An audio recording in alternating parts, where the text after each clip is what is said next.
It's safe to say that all the events in Elden Ring's world revolve around Marika. She was given the task of governing lands between by greater will. Since Elden Ring's story is sporadic, complex, and mysterious, there has been a lot of speculation about this character, and players share their opinions and share interesting points about this mysterious character.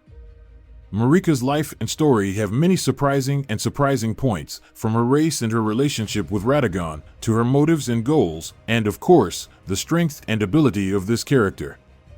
All of this while the players have no interaction with this character during the game. Even when they enter HIGHER.T and confront her, there is no interaction. The only way in which players are allowed to learn about Marika is by listening to the other characters of the story, studying the writings that revolve around her, as well as searching lands between and connecting the story's spots to each other. The strongest theory of where Marika came from points to the fact that her ancestry belongs to the Numen race. The Numen race is one of the races that players can choose for their character at the start of the game. According to the game's definition, Numen is a human race that comes from another world and lives a long life but is rarely born. Players have worked hard to learn more about the breed and have learned that the Black Knife assassins who killed Godwyn also belong to the Numen race. It should also be noted that Numen runes are available in the dungeons of Nostella and Nokron. These topics have led players to theorize that Marika and other people of the Numen race once inhabited the Eternal Cities. If this is true, it is of great importance because we know that these cities were destroyed by Greater Will. In this case, Marika is the goddess of Greater Will, and if the Numens of the Eternal Cities were indeed suppressed by Marika, that would raise far more questions about the character, such as why she followed the orders of Greater Will. One way to learn about Marika is to study her two husbands Godfrey and Radagon. Godfrey is Marika's first husband and Elden Lord's first. Unlike Marika, Godfrey did not have a godly position but was considered a legendary hero and led the war against giants.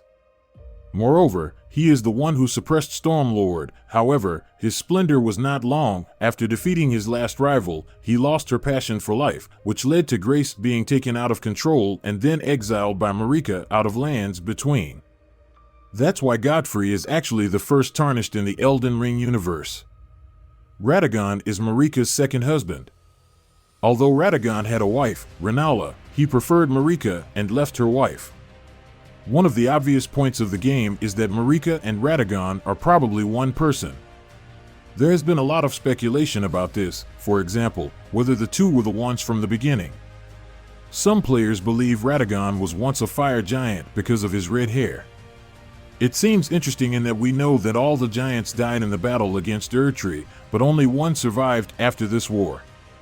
Now, taking into account these speculations and how these things are related to the Marika race, it can be seen that this seems more complicated than before.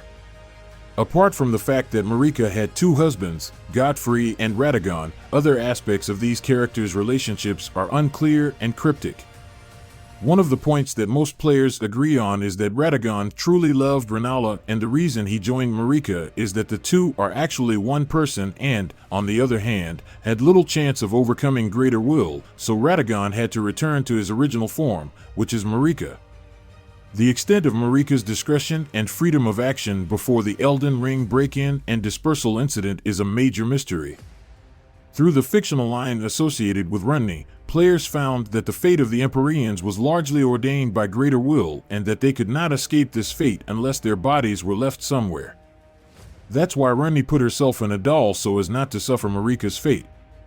As a Numen and Empyrean, Marika was never able to decide for her life. The only decision that Marika herself made was the breakup and disintegration of Elden Ring. The evidence supporting this is that Marika was punished for this crime by Greater Will. Greater Will never wanted to break the ring because it was the most important source of power and influence in the lands between.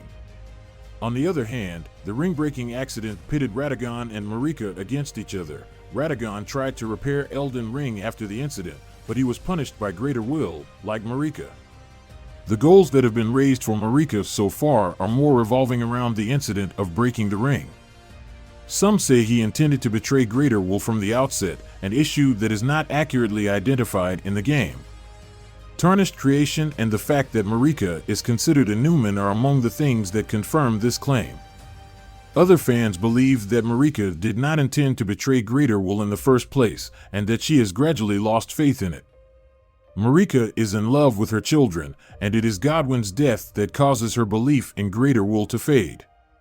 Therefore, it can be concluded that Marika has not been plotting against Greater Will for a long time, and its destruction has been a momentary yet emotional decision.